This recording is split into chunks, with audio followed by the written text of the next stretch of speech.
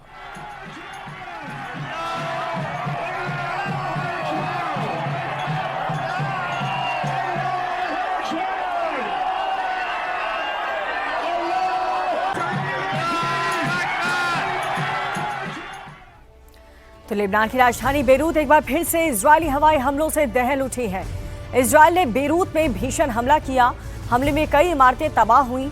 Israeli सेना ने यह दावा किया है कि उसने दक्षिण बेरूत के दये इलाके में हिजबुल्लाह के ठिकानों को निशाना बनाया। हमले में कितनी मौतें हुई अभी इसकी पुष्टि नहीं हुई है। आपको ये भी बता दें कि इजरायल ने जिस दया इलाके में हमला किया है वो हिजबुल्लाह का प्रमुख गढ़ माना जाता है। इजराइल में हमले का एक नया वीडियो आया है। ईरान ने तेल अवीव पर ताबड़तोड़ मिसाइलें दागी हैं। मिसाइल एक बिल्डिंग पर गिरी जिसके बाद अफरा तफरी मच गई। मिसाइल अटैक का जो वीडियो सामने आया उसमें आप देख पाएंगे कि ये एक बिल्डिंग पर जाकर के हिट करती है और जोरदार धमाके के साथ बिल्डिंग में आग लग जाती है।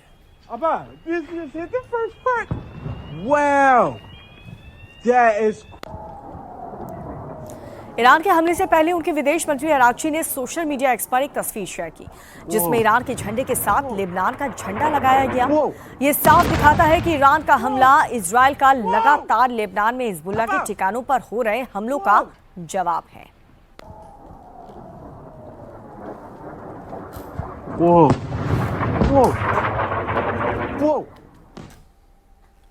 और अब एक दिल दहला लेने वाली खबर फिलीपींस से, जहां 7.8 तीव्रता का शक्तिशाली भूकंप आया जिसने भारी तबाही मचाई है।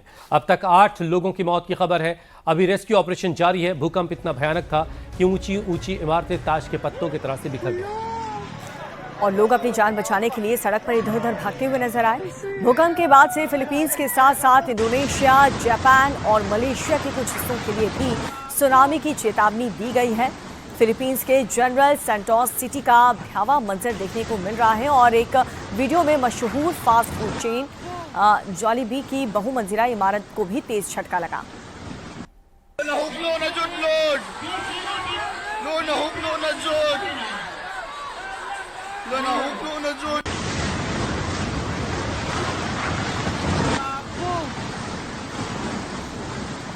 ये एक फास्ट फूड चेन है जॉलीबी, उसकी इमारत है।